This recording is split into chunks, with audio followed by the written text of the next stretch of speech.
الحمد لله رب العالمين والصلاة والسلام على نبي كريم صلى الله عليه وسلم.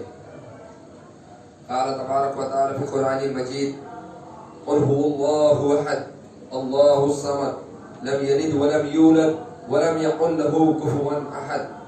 قال تبارك وتعالى في القرآن المجيد: لا إلهكم إله واحد. قال رسول الله صلى الله عليه وسلم: كل بدعة ضلالة كل ضلالة في النار. تمام تعریفیں اس اللہ رب العالمین کے لیے جو تمام جہانوں کو بنانے والا اور پالنے والا ہے. اللہ رب العالمین اس کائنات کا رب ہے، اس کائنات کا نظام کو چلانے والا ہے. اور اللہ رب العالمین جس نے اس انسان کی تخلیق کی، اس نے ایک مقصد کے ساتھ اس انسان کو اس دنیا میں پہنچایا، اور اس کا مقصد قرآن کی شکل میں ہمارے کو بتایا کہ اس کا اصل مقصد کیا ہے. اللہ رب العالمین نے آدم علیہ السلام کی تخلیق کے بعد تمام دنیا کے انسانوں کے لیے، ہر قوم کے لیے ایک نہ ایک نبی اور ایک نہ ایک رسول پہنچایا تاکہ وہ ان کو آگاہ کر دے اس دن سے جس دن نہ کوئی خرید ہوگی نہ کوئی فروخت ہوگا. کوئی ایسی قوم نہیں گزری کہ جس پہ اللہ رب العالمین نے اپنا پیغمبر نہیں پہنچایا جو ان کو ڈرائے. اللہ رب العالمین نے اللہ کے رسول صلی اللہ علیہ وسلم کو اس امت محمدیہ، اللہ کے رسول صلی اللہ علیہ وسلم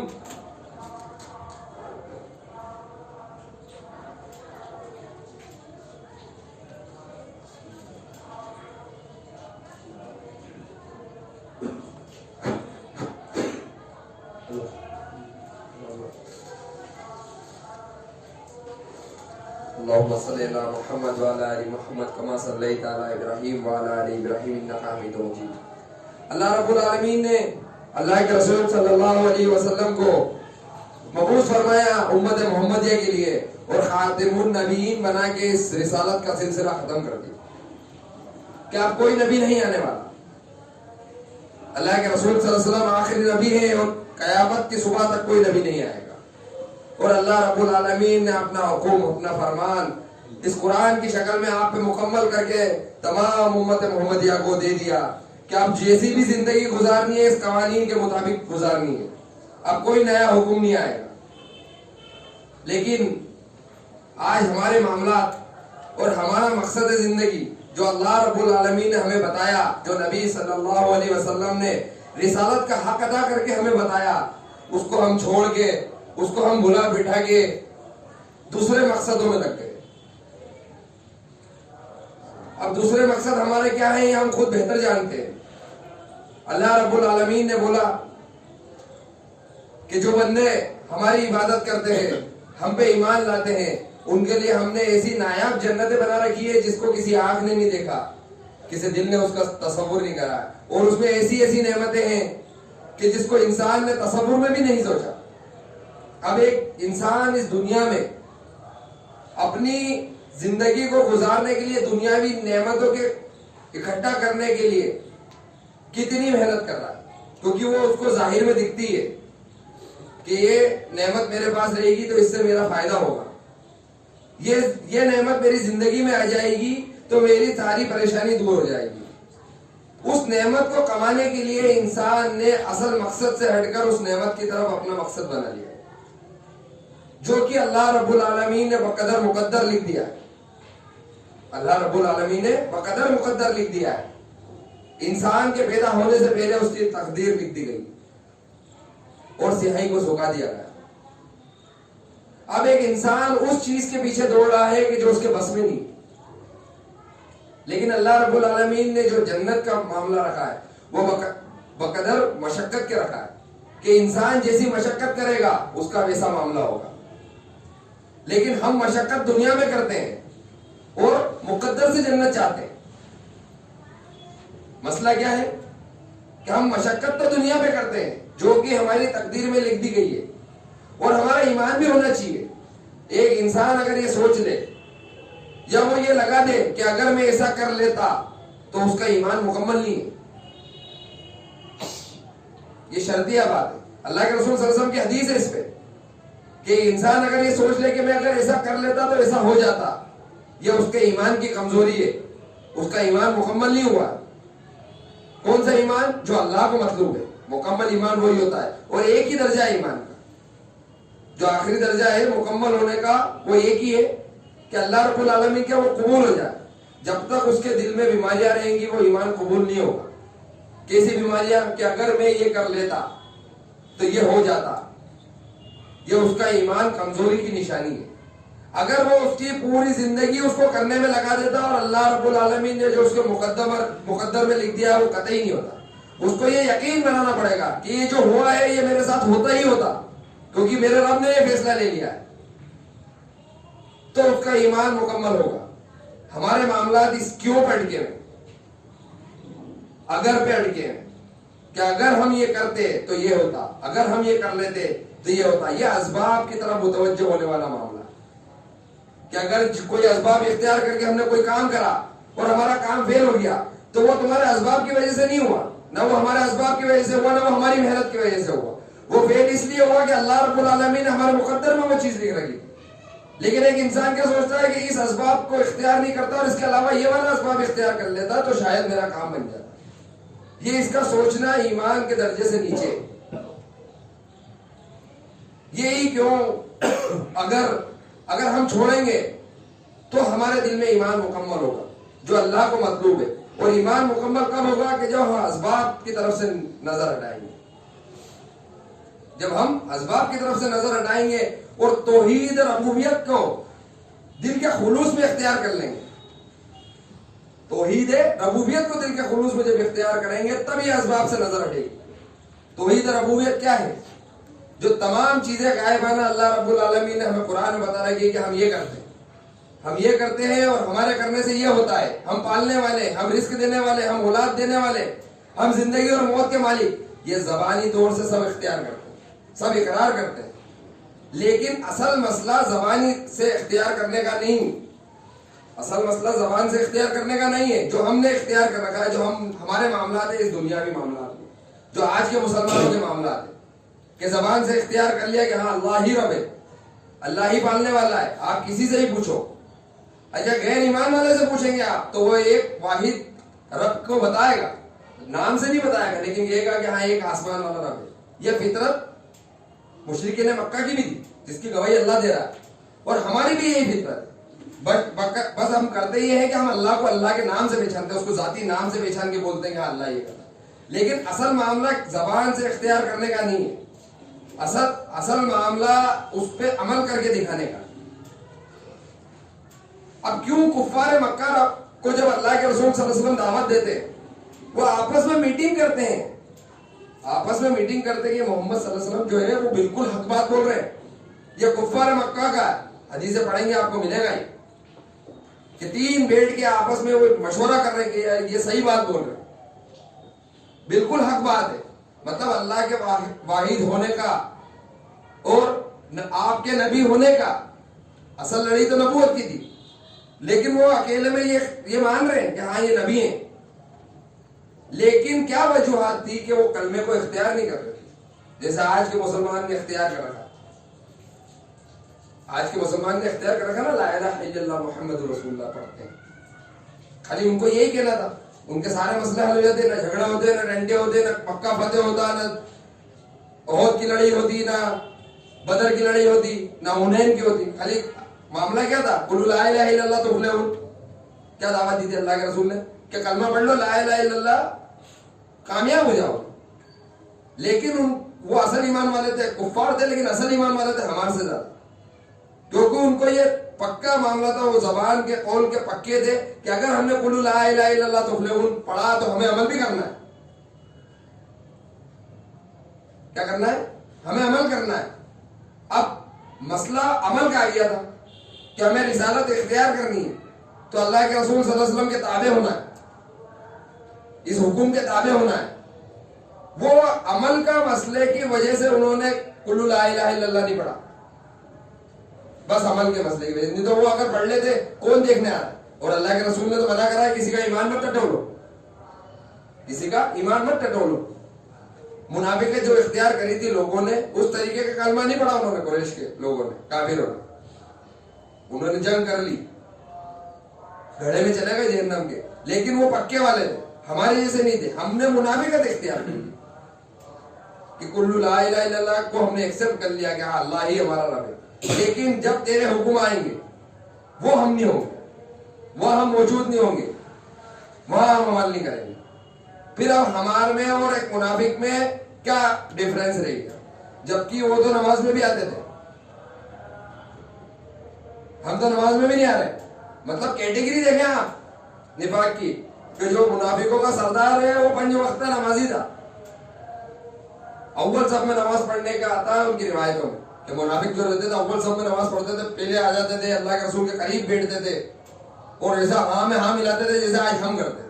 جہاں ہمارے سامنے دین کی بات کی جاتی ہے کہ بالکل صحیح بات ہے، کریں گے انشاءاللہ. ایک انشاءاللہ میں بھی ہماری وہ ہے دھوکہ دینے والا معاملہ کہ اگر دعوت ملے گی کہیں میٹنگ چلنا تو ایسا انشاءاللہ لگائیں گے. یہ ہمارا دل جانتا ہے، یہ حقیقی بات ہے کہ وہ انشاءاللہ میں بھی منافقت ہے. نہیں چل رہا آپ کو منع کرے، لیکن وہاں منافقت کیسے؟ ہاں چلیں گے انشاءاللہ، لیکن میرے یہ بھائی تھے. یہ ہے ہمارا معاملہ. اب ہمارا معاملہ ایسا ہونے کے ساتھ اب ہم کہہ رہے ہیں کہ اللہ ہمیں وہ نعمتیں دے دیں جو تصور نہیں کری. آج انسان کو دنیاوی نعمتوں میں کیا کیا لگژری مانگتا ہے کہ گرمی میں میرے پاس ایسے ٹھنڈا والا معاملہ ہو کہ میرے گھر میں گرمی لگے، چاہے میں کسی بھی اسباب سے رہوں مجھے گرمی نہیں لگے، سردی میں ٹھنڈ نہیں لگے، بارش میں گیلا نہیں ہوں، میرے بچے کو اچھی تعلیم ہو جائے دنیاوی، میرے پاس عیش و آرائش کی ساری چیزیں ہو جائیں. یہ ہمارے سوچ ہے، یہ ہر انسان کی سوچ رہتی ہے، ایسا نہیں ہے. یہ ہر انسان کی سوچ ہے، اس پہ ہم کتنی محنت کرتے ہیں. یہ ہمارے معاملات ہیں، ہم اس پہ کتنی محنت کرتے ہیں کیونکہ ہمارے کو ان عیش و آرائش کی اصل حقیقت معلوم ہے کہ گرمی جب 45 اور 46 ڈگری ٹیمپریچر رہے گی اور جب اے سی آن ہوگا 17 ڈگری پہ 15 ڈگری پہ جو ٹھنڈک محسوس کرائے گا، اس کا یقین ہمارے دل میں کہ ہمیں پریشانی نہیں ہوگی رات کو سونے میں. وہ یقین ہے، جو یقین ہم نے دنیاوی اسبابوں پہ اور ظاہری لگژری پہ بنا لیا. اور یہی یقین جو ظاہری میں ہم نے بنا رکھا، یہ یقین ہونا چاہیے تھا ایمان کا جو صحابہ نے بنایا تھا. صحابہ نے نا ایسا ایمان، روایتوں میں آتا ہے نا بہت پہاڑ کے پیچھے جنگ کا میدان لگا ہوا اور صحابہ کہہ رہے مجھے جنت کی خوشبو آ رہی ہے، کھجور کھا رہے ہیں، وہ بھی چھوڑ کے چلے گئے. یا رسول اللہ اگر میں وہاں پر شہید ہو گیا تو کیا ملے گا؟ بولے کہ ایسی جنتیں ملیں گی یہ دنیا سے 10 گنا زیادہ بڑی، اللہ کی مہمانی ہوگی. تو کھجور چھوڑ دی کہ پھر کھانے کا بھی کیا انتظار کرنا. یہ ان کے معاملات وہ یقین تھا. جیسا آج ہمارے کو دنیاوی معاملات میں یقین ہے کہ مجھے دکان جانا ہے، پیدل جاؤں گا پیر دکھیں گے، تو گاڑی پہ یقین ہے کہ گاڑی سے جاؤں گا. تو کیسا ظاہری یقین، اور ظاہر سی بات ہے ہم پیدل جائیں گے تو دکھیں گے گاڑی پہ. تو یہ جو ظاہری یقین ہم نے دنیاوی اسباب پہ بنا رکھا ہے جس سے ہمیں نفع پہنچتا ہے، یہ یقین ہمیں توحید ربوبیت پہ بنانا، بس اتنا سا کام کرنا ہے. اسباب کا یقین جیسا ہمارے دل میں گھر کر چکا ہے کہ بخار آ رہا ہے تو پیراسیٹامول کھائیں گے تو ہمارا بخار اتر جائے گا، وہ جو یقین ہے وہ ہم نے جس دن اللہ کی ذات پہ بنا لیا اس دن ہمارے تمام معاملات براہ راست حل ہونے لگ جائیں گے. براہ راست کیسے کہ تو اللہ کے سامنے ہم نے ہمارا مسئلہ رکھا اور اللہ اپنے قدرت سے، جیسے ابراہیم علیہ السلام کے لیے اللہ نے کرا تھا کہ آگ ٹھنڈی ہو جا میرے ابراہیم پہ سلامتی کے ساتھ. کیوں ہوا تھا یہ؟ کہ یقین انہوں نے ایسا بنایا، اللہ سے یہ نہیں بولا کہ اللہ پانی گرا دے، اسبابوں کو بیچ میں سے ہٹایا. تمام انبیاء نے جب اللہ سے مدد مانگی تو براہ راست مانگی. آپ اٹھا کے دیکھنا تواریخوں میں اللہ سے جتنے بھی انبیاء نے مدد مانگی براہ راست مانگی، اللہ تو تیرے حساب سے دیکھ لے ایسی مدد. پھر اللہ ویسی مدد دیتا کیونکہ وہ رب ہے، وہ پورے کائنات کا رب ہے. تو پھر وہ بتاتا ہے وہ اپنی طاقت کہ میں کیسا رب ہوں کہ ابراہیم علیہ السلام کے لیے آگ تو باغ ہے اور لوگوں کے لیے آگ ہے. تو وہ یقین کی بنیاد پہ مدد آتی ہے. اور ہم سارے جھمیلوں میں الجھے ہوئے کہ ہمارا یقین اللہ کی ذات سے ہٹ کے دوسرے کی طرف ہو گیا، دنیا کی طرف. کلمہ پڑھا ہم نے لا الہ الا اللہ محمد رسول اللہ، سب نے پڑھا ہے. اب اس اتنے سے کلمے سے وہ اللہ کی دیکھائی ہوئی جہنم جو اللہ رب العالمین کہہ رہا ہے کہ اگر کسی کو جہنم سے بچا لیا گیا اور جنت میں داخل کر دیا گیا وہ سب سے بڑی کامیابی. یہ اتنا سا کلمہ چند الفاظوں کا یہ جنت میں کیسے لے کے جائے؟ آج ایک غیر ایمان والا یہ پڑھے گا کیونکہ اس پہ دلیل ہے اللہ کے رسول کی کہ جس نے کلمہ لا الہ الا اللہ پڑھا ہے وہ جنت میں داخل ہوگا، ہے نا حدیث؟ اس حدیث کے چکر میں بہت سارا معاملات بھی ہوا اس کی تفصیل بیانات کبھی کریں گے انشاءاللہ، لیکن یہ حدیث ہے۔ اب یہ اتنا سا کلمہ ہمارے کو وہ جنت لے کے جا رہا ہے جس جنت کے لیے صحاباؤں کے بچے یتیم ہو گئے، نبیوں کو قتل کر دیا گیا، لوگوں کو گھر سے نکال دیا گیا، اور ہمارے لیے وہی کلمہ ہے جیسا ان کے لیے تھا، تو ہمارے لیے وہی جنت جیسے ان کے جنت۔ تو ہم کیا سوچ رہے ہیں کہ اتنے سے کلمے سے ہمارے کو جنت مل جائے گی؟ کیا اختیار، کیا لگ رہا ہے ہمارا کہ ہم نے بھی وہی کلمہ پڑھا، انہوں نے بھی وہی کلمہ پڑھا، لیکن انہوں نے جب وہ کلمہ پڑھا تو ان کو قتل کر دیا گیا، ان کو شدید تکلیفیں دی گئی، یہاں تک کہ نبی کریم صلی اللہ علیہ وسلم کو کیسی تکلیف دی گئی کہ جب بائیکاٹ ہوا تو اللہ کے رسول صلی اللہ علیہ وسلم کی حدیث ہے کہ اتنا کھانا بھی نہیں ہوتا تھا ہمارے پاس میرے اور بلال کے لیے کہ وہ بلال کی بغل میں آ جاتا، بغل کے اندر کتنی جگہ ہے، اس کلمے کی بنیاد پہ ان کو تو اتنا ستایا گیا۔ پھر ان کے لیے اللہ نے قرآن نازل کرا کہ میں ان سے راضی ہے، مجھ سے راضی، نبی کے لیے قرآن نازل کرا ہے کہ محمد صلی اللہ علیہ وسلم آپ کی اگلی پچھلی تمام خطائیں معاف کر دی، اس کلمے کی بنیاد۔ اور آج ہمارے اوپر کلمے کی بنیاد پہ جنت ہم گارنٹیڈ مانتے ہیں کہ ہاں ہم جنتی ہیں کیونکہ ہم اہل توحید، ہم نے کلمہ پڑھا، اللہ کی ذات کو جانتے ہیں، نبی کریم صلی اللہ علیہ وسلم کی سنتوں کو مانتے، رفع دین کرتے، یہ کرتے وہ کرتے، یہ ہم مانتے ہیں۔ لیکن اللہ نے ایک اور قانون بتا دیا ہمارے کو، سورہ عنکبوت کی آیت پڑھیں گے آپ، وہ پڑھا کریں کبھی، جیسے یہاں پر بیان ہوتے ہیں اور دلیلیں دی جاتی ہے تو کوئی یہاں پر کھڑے ہونے والے کی گارنٹی نہیں ہے، وہ بھی ایک بشر ہے، تقاضے اس کے ساتھ بھی ہے، صحیح بتایا غلط بتایا، کوئی گمراہ کرنے تو نہیں آیا۔ آج میں نے بول دیا سورہ عنکبوت کی آیت میں اللہ رب العالمین فرما رہا ہے ایسا، تو کیا گارنٹی ہے کہ نہیں ہے؟ آدھی تو ہماری یہ کمزوری ہے، وہ کل پچھلی بار ہوئی تھی نا بات، کیا علم عالم لے گا وہ ہمارے لیے کہ ہم ریڈی میڈ علم اس سے لے لیں گے، ہم کبھی محنت نہیں کریں گے، لیکن ہم محنت ہمارے لیے کریں گے پیسے کمانے کی، وہ پیسہ ہم عالم کو نہیں دیں گے، مسوق کے دیں گے جب کوئی گلہ ہمارے سامنے سے نکلے گا، کیونکہ ہماری محنت لگے گی اس پہ، یہ یقین بنا ہوا ہے، یہ سب یقین کے معاملات ہیں۔ جہاں ایمان پہ یقین بن جائے گا تو وہ جو حدیث ہے نا اللہ کے رسول صلی اللہ علیہ وسلم کی، وہ سچ اور حق ہو جائے گی کہ جب تمہارے کو آگ میں، جب تمہارے کو ایمان سے پھیرا جائے تو ایسا لگے گا جیسے آگ میں جلایا جا رہا ہو، اور تم آگ میں جلنا پسند کر لینا، ایمان سے مت پھرنا۔ اور اللہ رب العالمین نے ہمارے کو کیا حکم دے رکھا کہ اگر تمہارے اوپر مصیبت آ جائے اور کفر بھی کرنا پڑے، اور جو دل سے اختیار کرتا ہے تو اس کے لیے کوئی گناہ نہیں، یہ آیت ہے۔ لیکن ہمارے کو ایمان کا درجہ کیا بتایا گا؟ کیا بتایا گیا ہمارے کو ایمان کا درجہ کہ جب تمہارے کو ایمان سے کوئی پھرنے والی بات آ جائے تو آگ میں جلنا پسند کر لینا، لیکن ایمان سے مت پھرنا۔ اور آج ہمارا کیا معاملہ؟ ہمارا یقین ہمارے مال اور دولت اور ہمارے اسبابوں پہ، اس کا یقین کیسا ہے کہ اگر کسی نے گاڑی ٹھوک دی تو مرنے مارنے پہ آ جائیں گے، یہ اصل حقیقت ہے۔ یہ ہمارے کو دنیا میں کسی نے کوئی نقصان پہنچا دیا تو ہم اس سے لڑنے پہ آ جائیں گے کیونکہ اس کا یقین ہے، لیکن جب ہمارے ایمان پہ معاملات آ جائیں گے، کسی نے کوئی کفریانہ دعوت دے دی یا کوئی کفریانہ بات کر دی تو ہمارا ایمان اس درجے کا بھی نہیں ہے کہ ہم اس کو یہ چیز بتا دیں، نچلے دبلے والے کو تو بتا دیں گے جو ہم سے ڈرتا ہے دبتا ہے، یہ اصل بات بھی ہے۔ لیکن حق یہ کہہ رہا تھا کہ جیسے ان صحابہ نے کیسر اور کسرا والوں کو کہا تلوار اٹھا کے، وہ حق تھا، وہ ایمان کا زور تھا۔ لیکن ہمارا ایمان کیسا ہے کہ دنیاوی معاملات کا ایمان بنا ہوا ہے، یقین بنا ہوا ہے، گاڑی ڈھک گئی ہے تو لڑ لیں گے ہم، بھائی صحیح کروا، سارے معاملات کر لیں گے اس کے ساتھ۔ لیکن جہاں ہمارے پہ ایمان کے تقاضے کو لے کے کوئی کفریانہ معاملات آ گئے یا ہمارے ریتی رواج آ گئے تو ہم کیا کہتے ہیں، ارے تھوڑا سمجھنا پڑتا ہے، مصلیت ہے، وہ جھکنا پڑتا ہے، 50 بہانے اختیار کر لیں گے، اور یہاں ہماری دنیاوی نقصان ہمارا سگا بھائی بھی کر دے گا تو ہم اس کے گریبان پہ آ جائیں گے کہ نہ یہ کرنا پڑے گا، یہ کیسے ہو گیا، تو نے میرا نقصان کیسے کر دیا، یہ اصل حقیقت ہے۔ جبکہ ہونا الٹا چاہیے تھا کہ جب ہمارے ایمان پہ کوئی بات آتی تو ہم اس پہ اپنی جان دینے کے لیے تیار ہو جاتے، جو صحابہ نے دی، تو پھر ان کے لیے اللہ نے لقب دیا کہ میں ان سے راضی اور وہ مجھ سے راضی۔ کل ابو بکر کو یوں ہی نہیں سارے دروازے بلائیں گے کہ ابو بکر ہم میں سے جا کے ملا، یوں ہی نہیں دیکھ لیا عمر رضی اللہ تعالیٰ عنہ کا محل اللہ کے رسول نے، انہوں نے قربانی دی تو سورہ عنکبوت میں اللہ رب العالمین نے ایمان کے تقاضے سے کہہ دیا کہ یہ کیا اتنے پہ چھوڑ دیے جائیں گے کہ یہ کہتے ہیں ہم ایمان والے ہیں اور ان کو آزمایا نہیں جائے گا، اور ہم ضرور آزما لیں گے جو ایمان والے ہیں۔ اب ہم سوچ لیں کہ جب دنیاوی معاملات کو کمانے کا ٹائم آتا ہے تو ہمارے کو کتنی مشقت کرنی پڑتی، کتنی محنت کرنی پڑتی ظاہر ہے نا، کرنی پڑتی کہ نہیں کرنی پڑتی؟ اب آپ اس جنت کی طرف جا رہے ہیں جس جنت کی لمبائی چوڑائی اس دنیا سے 10 گنا بڑی ہے، اور اس دنیا سے 10 گنا بڑی جنت دے گا اللہ، بادشاہ بنائے گا جہاں کا۔ اس جنت کے لیے مشقت نہیں کرنا پڑ رہی ہے، اپنے اوپر حالات نہیں آ رہے، تو ہمارا ایمان اس درجے میں فٹ نہیں آ رہا جو اللہ کو چاہیے۔ کلیئر بات ہے، اللہ نے کیا بولا کہ ہم آزمائیں گے، تو گارنٹیڈ ہے وہ بات، قرآن حق اور سچ ہے، سب مانتے ہیں، قرآن حق ہے۔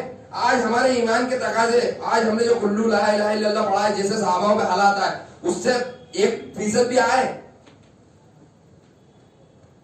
وہ کیوں بند ہو گئے؟ کیونکہ ہم اس درجے کے ایمان لے کے نہیں آئے جو اللہ کے یہاں پر مطلوب ہے۔ جب اللہ کے یہاں پر مطلوب ہونے والا ایمان ہمارا مکمل ہو جائے گا، بن جائے گا، پھر اللہ اس پہ آزمائش دے گا، گارنٹیڈ ہے آزمائش، ایمان کے ساتھ آزمائش گارنٹیڈ کر رکھی اللہ، پھر اللہ آزمائش دے گا۔ جب ہم اس آزمائش پہ کھڑے اتریں گے تو پھر اللہ کے وعدے پورے ہوں گے۔ اللہ کے وعدے اللہ کے عمل کے ساتھ ہے، جو اللہ نے عمل کا حکم دیا۔ اللہ کے وعدے کبھی بھی اسبابوں کے ساتھ نہیں ہے، یہ دیکھ لینا، یہ لکھ کے بھی لے لینا۔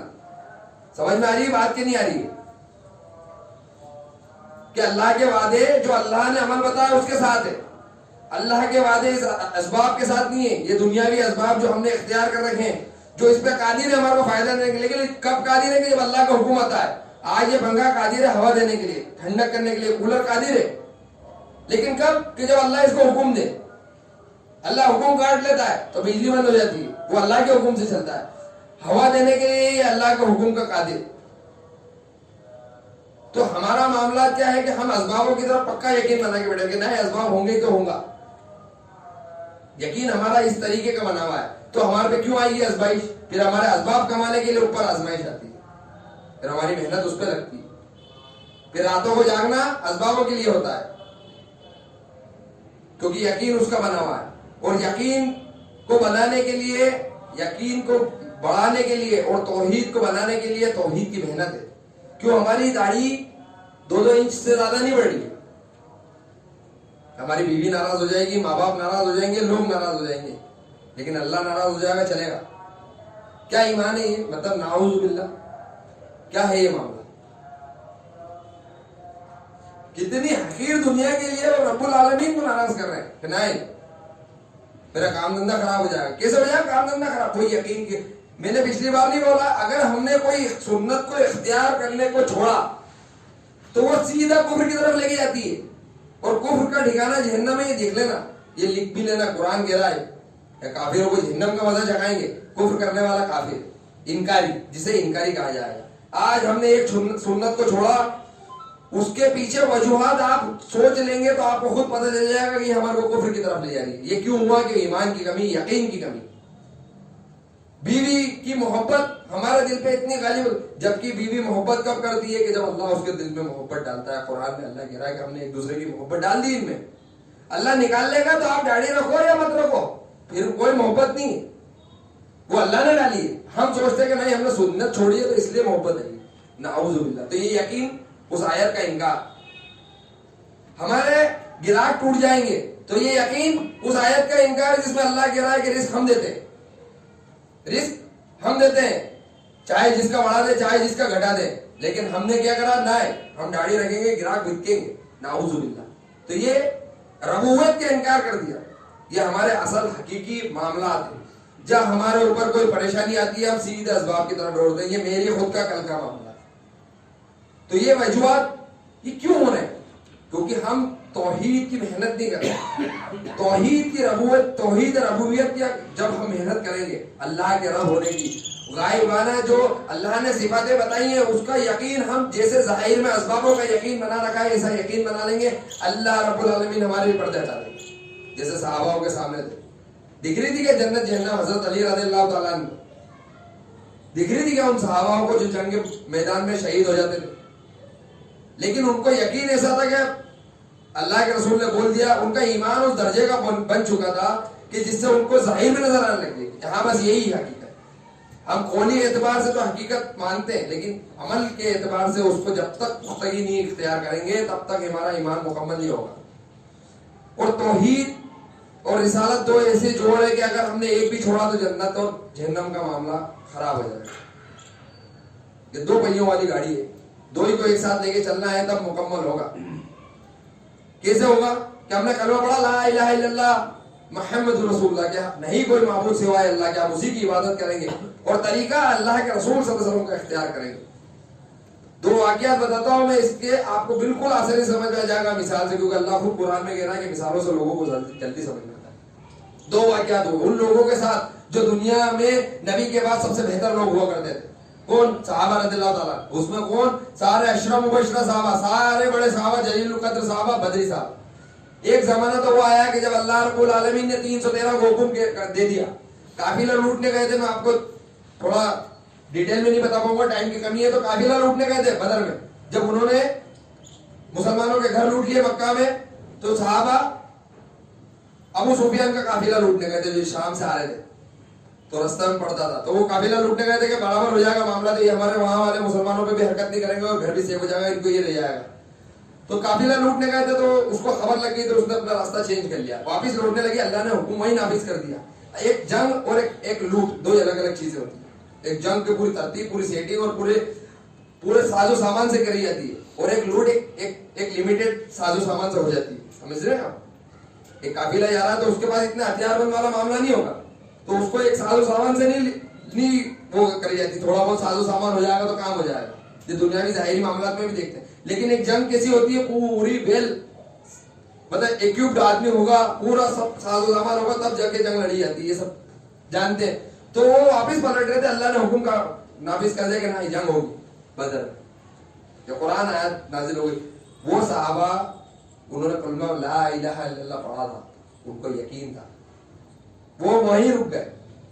کتنے گھوڑے کتنے اونٹ یہ آپ کو سب کو معلوم ہوگا جس نے پڑھا ہوگا کہ مطلب لیسٹ ساز و سامان کے ساتھ وہ جنگ لڑنے گئے. مطلب کتنوں کے پاس تو تلوار بھی نہیں، اب کیسے جنگ ہوگی بغیر ہتھیار کے؟ لیکن ایمان کے وہاں پر ہتھیار ایمان تھا. جو ہم اسباب سوچتے ہیں نا، وہ ہتھیار ایمان تھا، وہ اسباب نہیں تھا. انہوں نے کہہ دیا اللہ نے حکم نافذ کر دیا، ہمارے نبی نے صحیح بول دیا، بات ختم. اب اللہ کا معاملہ، ہمارے کو جو کام بتا دیا ہم وہ کر دیں گے، باقی اللہ اور ہمارا معاملہ. جو چاہے وہ فتح دے، چاہے تو شکست دے. وہ نہیں بھاگے کہ اللہ کے رسول سے یہ نہیں بولا کہ یا رسول اللہ ہمارے پاس تو ساز و سامان نہیں ہے، ہم کیسے جنگ لڑیں گے. اور ادھر سے لشکر کتنے کا؟ 1400 کا پورا ویل ایکوپ، سارے ساز و سامان. لیکن انہوں نے نہیں ہارے، ڈرے نہیں، کیونکہ ایمان مضبوط تھا، اسبابوں پہ یقین نہیں تھا. ان کو معلوم تھا 1400 ہو یا 14 لاکھ ہو، اس سے کوئی فرق نہیں پڑتا جب تک اللہ کا حکم نہیں ہو. ہمارے نبی نے کیا کرا؟ یہ ہماری بھی کمزوری ہے، اس میں ہماری بھی بہت ساری نشانیاں ہیں، غور کریں. ہمارے نبی نے رات بھر دعا کری اللہ سے کہ اللہ یہ تیرے لوگ ہیں، بس جو میرا سرمایہ ہے، اس کے بعد نہیں ہے کچھ، تو چاہے جیسی مدد کر. اللہ رب العالمین کا ایک فرشتہ جبریل علیہ السلام کے بارے میں سنا، یا ایھا المدثر، کہ آپ جب تفسیر پڑھیں گے تو اس میں معلوم پڑے گا آپ کو کہ اللہ کے رسول کو جو بخار آ گیا تھا وہ جبریل علیہ السلام کا اصل روپ دیکھ کے آ گیا تھا. ان کی ہیبت طاری ہوگی کہ جبریل کیسے تھے کہ بیچ آسمان میں کرسی لگا کے بیٹھے ہوئے تھے اور جدھر دیکھ رہے تھے ادھر جبریل دکھ رہے تھے. پوری مطلب جہاں تک نظر جا رہی تھی وہاں تک جبریل تھے. اتنا بڑا فرشتہ ہے. لیکن اللہ اپنے ایمان والے بندوں سے کیسی محبت کرتا ہے، ان کا کیسا اکرام کرتا ہے، یہ اللہ کیسے بتاتا ہے. غور فکر کرنے والی بات ہے کہ جب بدر کا معاملہ آیا، صبح جب جنگ کا معاملہ ہوا، اللہ رب العالمین نے 2000 فرشتے پہنچائے، اور اللہ نے لوط علیہ السلام کی قوم کو ہلاک کرنے کے لیے صرف 4 فرشتے پہنچائے. کتنے فرشتے پہنچائے تھے؟ 4 فرشتے، صرف 4 فرشتے جو پوری قوم کو ختم کر گئے. اور بستی والوں کا واقعہ وہ کہ جبریل علیہ السلام نے تو آسمان پہ لے جا کے نیچے پٹک دیا تھا، خالی ایک جبریل، اتنا پاورفل فرشتہ. لیکن اللہ رب العالمین اپنے ایمان والے بندوں کی قربانی سے کیسے خوش ہوتے ہیں کہ تم ان کے ساتھ جو معاملات اللہ نے بتایا ویسے کرو گے تو ہم کیسے کریں گے. 2000 فرشتے اللہ نے پہنچائے اور انسان بن کے لڑا ہے اکرام کے ساتھ کہ یہ میرے بندے. کبھی بھی نہیں لڑے فرشتے، کوئی جنگ میں نہیں لڑے. یہ صحابہ کے یقین پہ ہوا اللہ کی غیبی مدد. ہمارے اوپر نہیں آتی ہے، وجہ یہی ہے کہ ہم نے وہ یقین نہیں بنایا. ہم موسیٰ علیہ السلام کی قوم والے لوگ ہوئے جو انہوں نے وہاں بتایا تھا. یہ بدری صحابہ نے ہی بولا تھا ہمارے نبی کہ یا رسول اللہ موسیٰ علیہ السلام کی قوم والے نہیں ہیں. کہ جب ان سے کہتے کہ موسیٰ طور تیرا رب ہے، ہم تو نہیں جا رہے. یہ موسیٰ علیہ السلام کی قوم والے لوگ تھے. ہم تو وہ لوگ ہیں کہ آپ ہمارے کو سمندر میں گھوڑا دوڑا لیں کیونکہ ہم سمندر میں دوڑا دیں. جبکہ ظاہر میں کیا دکھ رہا ہے؟ یہ یقین تھا کہ ہمارے نبی نے حکم دے دیا ہے اگر ہماری اس حالت میں موت آئے گی تو ہم کامیابی ہے. یہ یقین تھا. ہمیں مرنا ہے یہ بھی یقین نہیں ہے ہمارے کو. سب سے بڑی چیز یہ دماغ میں ڈالنے کہ ہمیں مرنا ہے اور ایک دن اللہ کے کھڑا ہونا ہے. تو صحابہ کا اللہ نے کیسا اکرام کرا، 2000 فرشتے پہنچایا اور 1400 پہ اللہ نے فتح دل گئی.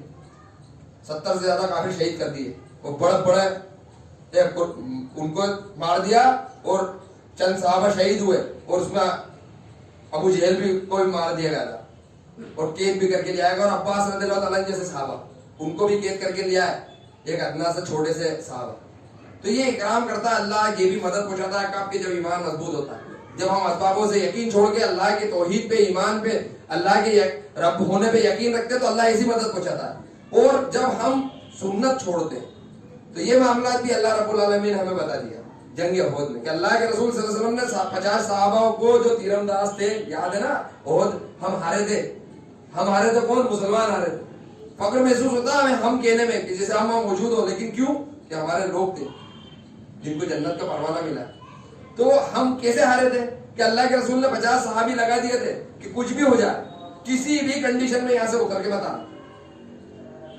اب کیا ہوا کہ جب جنگ چلی، مسلمانوں کو فتح ہونے لگی تو ان کو لگا، اور انسانی فطرت ان کے ساتھ بھی تھی کہ جنگ ہو گئی ہے، اب سب بھاگ گئے کافر تو ہم بھی چلے مال غنیمت لوٹنے. اصل مسئلہ یہ تھا، مال غنیمت لینے گئے، ادھر سے پیچھے خالد بن ولید کے لشکر نے حملہ کرا اور مسلمانوں کو جو جیتی ہوئی جنگ تھی اس میں شکست ہو گئی. یہ حکم نبی کا توڑنے گئے. ہم دنیا میں کتنے حکم توڑ رہے ہیں ہمارے مسئلے. ایک حکم توڑا اور اللہ نے شہید کروا دیا جلیل القدر صحابہ. تو یہ کیا ہوا؟ یہ کلمے کے تقاضے اللہ صحابہ سے پورے کر کے بتا رہا ہے ہمارے کو کہ دیکھو تمہارے بھی معاملات ایسے ہی. اس کے بعد ایک جنگ ہوتی ہے، جنگ حنین. اسبابوں کا معاملات کیوں بتا رہا ہوں میں کہ یہ سب صحابوں کے ساتھ ہوا، اس لیے بتا رہا ہوں میں.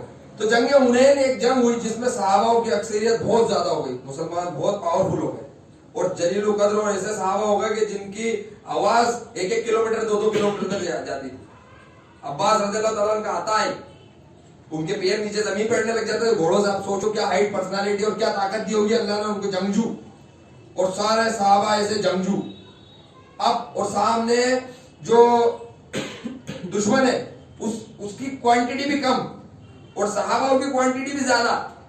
صحابہ کے پاس ہتھیار بھی زیادہ، اسباب بھی زیادہ اور لڑاکو بھی زیادہ. خالد بن ولید، عباس رضی اللہ تعالیٰ عنہ، حضرت علی رضی اللہ تعالیٰ عنہ، ایسے صحابی جنگ میں اور نکلے صاحب جنگ کے لیے میدان جنگ میں پہنچے. اور ایک صحابی جو تھے انہوں نے کہہ دیا کہ آج بتائیں گے ان کو، آج تو ہمارے پاس عباس بھی ہیں اور خالد بھی ہیں اور آج ہم زیادہ بھی ہیں.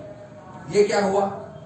یہ اکثریت پہ نظر گئی، لا الہ الا اللہ سے ہٹ گئی کہ اللہ رب العالمین کرنے والے. یہ یقین اللہ کے رسول نے جو بنایا تھا وہ اللہ کے رسول صلی اللہ علیہ وسلم نے جیسے سنا گرا گزری اللہ کے رسول، کیونکہ وہ تو جانتے تھے نا، ان کے سامنے تو سارا نظام کا معاملہ فرشتے آتے تھے کہ انہوں نے کیا غلطی کر دی، کیا بولا انہوں نے کہ انہوں نے بہت ظلم کرا ہمارے کو. لیکن آج ہماری اکثریت بھی بڑھ گئی اور ہمارے پاس جلیل القدر صحابہ بھی، تو ہم بتاتے ہیں آج. ظاہر میں کیا دکھ رہا ہے آپ کو؟ یہی دکھ رہا ہے نا کہ یار جہاں سامنے 10 ہے اور یہاں پر 100 ہے تو 100 ہی جیتیں گے. لیکن اللہ کے رسول پھر وہ ایمان والے ایسا نہیں ہے. مطلب انہوں نے کفریانہ الفاظ بولے لیکن اس درجے کے نہیں بولے جو ہم کر جاتے ہیں، یہی بتا دوں. لیکن اللہ کے رسول صلی اللہ علیہ وسلم کا گرا گزری. میدان جنگ میں پہنچے اور پہنچتے سے دشمن کا جو شدید حملہ ہوا سارے بھاگ گئے. سارے صحابہ جان بچا کے بھگے. اللہ کے رسول صلی اللہ علیہ وسلم نے حکم دیا پھر عباس رضی اللہ تعالیٰ عنہ کو کہ ان کو بولو کہ بیت رضوان والے رکو. یوں نہیں بولا ہے میرے صحابہ. بیت رضوان کیا ہوئی تھی کہ اللہ کے رسول صلی اللہ علیہ وسلم سے رضوان پیڑ تھا رضوان کا، اس کے وہاں پر بیعت ہوئی تھی کہ یا رسول اللہ ہم موت تک آپ کے ساتھ رہیں گے جنگ میں. تو ان کو یاد دلایا گیا کہ تمہارا وعدہ میرے سے کیا تھا کہ یہ بیت رضوان والوں کہا جا رہا. عباس رضی اللہ تعالیٰ نے آواز لگئی، پھر صحابہ کو ہوش آیا. مطلب شدید حملہ اتنا ہوا، وہ رکے، پھر اپنی نیت کو درست کرا. انما اعمال بالنیات کی وہ حدیث پڑھتا ہوں میں دو آج بھی پڑھی کہ ہر سارا معاملہ نیت پہ ڈیپینڈ ہے. انہوں نے اپنی نیت کو درست کرا، واپس سے اخلاص لائے ہمارے اپنے دل میں، پھر جنگ کری تو سب سے زیادہ مال غنیمت اس جنگ میں کما. لیا تھا, لوٹا تھا. تو یہ معاملات ہمارے ساتھ بھی ہیں. جب ہم اللہ کی توحید کا یقین ویسا کریں گے جیسا حکم ہے تو اسباب کی ہمیں کوئی ضرورت نہیں پڑے گی, اللہ ہمارے لیے اسباب مسخر کر دے گا. جیسے صحابہ کے لیے پانی میں گھوڑے چلوا دیے. ابو بکر رضی اللہ تعالیٰ عنہ کاروبار پہ نکل رہے تھے, اللہ ظاہر میں دکھ رہا تھا لیکن اللہ نے بھی کیا دل پہ بات ڈالی, دوسرے صحابہ کے کہ نہیں ان کا وظیفہ مقرر کرو, ان کا گھر بھی چلوا دیا, ہمارا بھی چلوا دے گا. لیکن بشرط یہ کہ ہم اس کے لیے کریں کام اور سنت پہ ہم عمل کریں. تو یہ کب ہوگا کہ جب ہم توحید ربوبیت کی دعوت چلائیں گے, لوگوں کے سامنے بولیں گے کہ نہیں اللہ پالنے والا, اللہ پالنے والا ہے, دکان نہیں پالتی ہے, ملازمت نہیں پالتی ہے, اللہ پالتا ہے, زندگی اور موت دینے والا اللہ ہے, شفا دینے والا اللہ ہے, اور اس کا یقین دل میں ڈالیں گے. عمل جو ہمارے کو اللہ کے رسول نے بتائے ہیں وہ کریں گے تو ہمارے دل میں یقین پیدا ہوگا, پھر اللہ کی مدد آئے گی. اور کب ہوگا کہ جب ہم محنت کریں. ہم سے جمعے میں ٹائم ہی نہیں آئے گا تو ہمارا یقین کس درجے کا ہوگا. تو اس کے لیے محنت لگے گی, اور محنت کرنی پڑے گی. جب ہم بولیں گے تو ہمارا ایمان مضبوط ہوگا. تو ہمیں بولنے کی عادت ڈالیں, جہاں لوگ ملے فالتو باتوں کی جگہ توحید کی دعوت دیں, اللہ کی طرف ہونے کی دعوت دیں. توحید میں کوئی اختلاف نہیں ہوگا. نبی کی سنتیں بتاؤ, نماز کی طرف لائے, مسجدوں کی طرف لائے, مسجد میں جڑے گا ساتھ دھیرے دھیرے خود اس کے اندر ایمان داخل ہوگا. مسجد اللہ کا گھر ہے, نماز پڑھنے لگ جائے گا. اللہ خود کہہ رہا ہے کہ نماز برائی اور بے حیائی سے روکتی ہے. تو اللہ کے وعدے ہیں ہم لوگ کے ساتھ. انشاءاللہ باقی کی بات اگلے خطبے میں کریں گے. وآخر دعوانا الحمدللہ.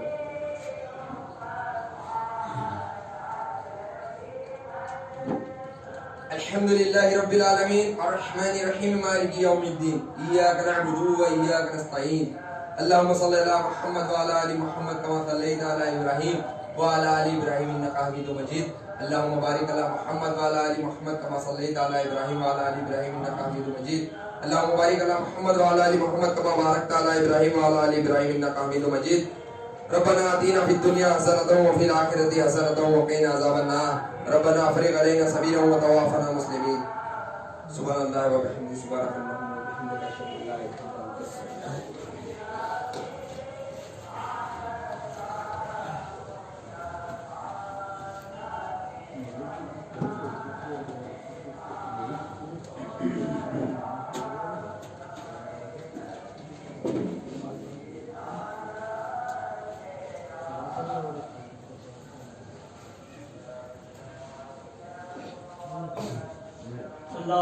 اللہ اکبر اشہد ان لا الہ الا اللہ اشہد ان محمد رسول اللہ حی علی الصلاۃ حی علی الفلاح قد قامت الصلاۃ قد قامت الصلاۃ اللہ اکبر لا الہ الا اللہ.